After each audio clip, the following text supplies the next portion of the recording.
أسباب السماوات فأطلع إلى إله موسى وإني لأظنه كاذبا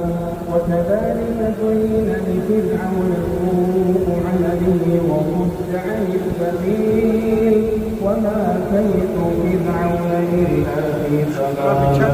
وقال الذي آمن يا قوم اتبعون أهدكم سبيل الرشاد يا قوم إنما هذه الحياة الدنيا